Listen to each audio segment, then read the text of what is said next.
Hello candidates, I am going to dictate you a passage from Progressive magazine. So please get ready for the dictation. The dictation will start after 15 seconds.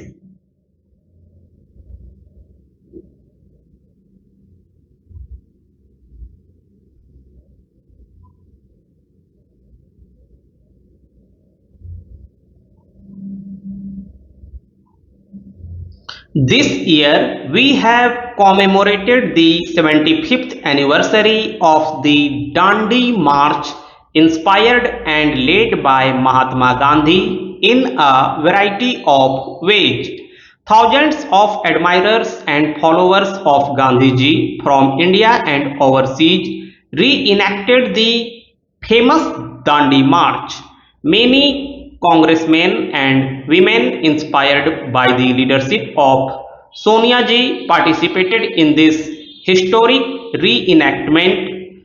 Our government issued a special commemorative postage stamps. I am very happy that today we meet here to issue a special commemorative coins. I compliment my colleague, the Finance Minister, for the initiative he has taken in this regard. We all salute Mahatma Gandhi for the courage of his conviction and the power of his symbolism. Holding up a fist of salt from the soil of Mother India, Gandhiji made British rule unpalatable. It was a historic moment in the creation of Free India. I have spoken on several occasions during this year on the significance of Dandi March. The Dandi March was not only a march for independence, it was also a march for the uplift of the poorest of the poor, the emancipation of women and their empowerment, the removal of untouchability, the assertion of the right of our people over the natural resources of which they are the inheritors and owners, the establishment of unity of people professing diverse faiths, and above all, it was a march for our spiritual regeneration. It was also a march of unity of all Indians, irrespective of caste and religion, language, and region. The inclusive nature of our national freedom movement created the foundation for our inclusive democracy, of which we are justly proud. By following Gandhiji's life and deeds, by recapturing the spirit of his ideas, like Dandi March, we can build the idea of Gandhiji's dream, an inclusive and prosperous India. In celebrating the anniversary of the Dandi March, we must remember that our leaders wanted to free us from foreign rule and from a mindset of independence. They wanted each one of us to stand for our own rights and take pride in our being Indians, the children of Mother India.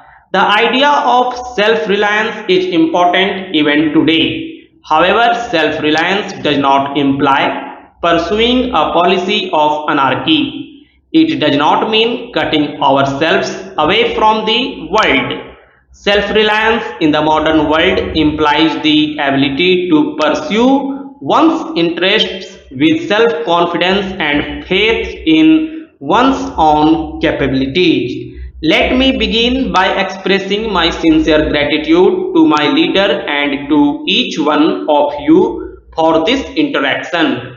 We are here to take a stock of the implementation of some key promises we made to the people while seeking their mandate. We are returned to power at the center not just on a wave of resentment against the NDA but equally on a wave of hope and faith in our ability to provide a government that cares.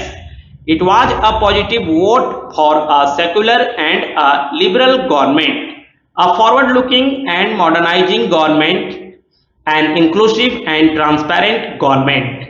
I am pleased to report that in the 16th month that the government of the United Progressive Alliance has been in office, we have implemented nearly three-fourths of the commitments undertaken in the National Common Minimum Program.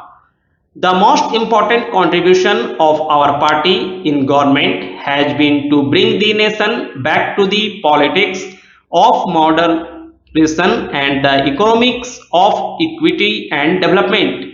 The weaker sections of society, the marginalized, the depressed, the minorities feel a new sense of belonging and ownership in the destiny of our nation.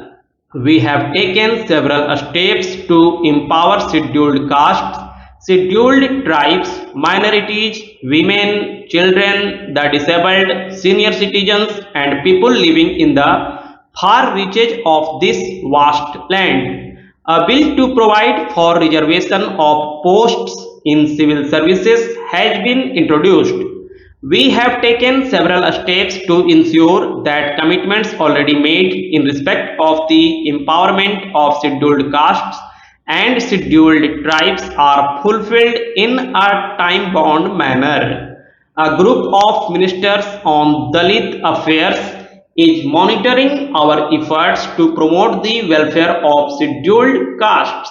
The Department of Personnel is closely monitoring fulfillment of quotas in government jobs at the center.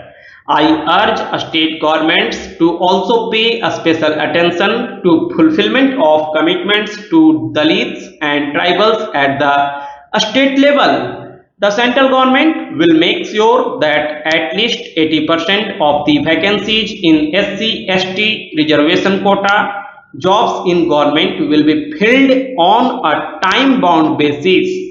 Scholarships for higher education for SC/ST students have been significantly increased. A high-level committee is putting together information on the social and economic status of the minorities in India. We have also taken steps to economically and socially empower the minorities and widen education and employment opportunities for SCs, STs, and minorities in the private sector. We propose to come forward with a new 15-point program for the welfare of minorities with specific timelines and targets in the future.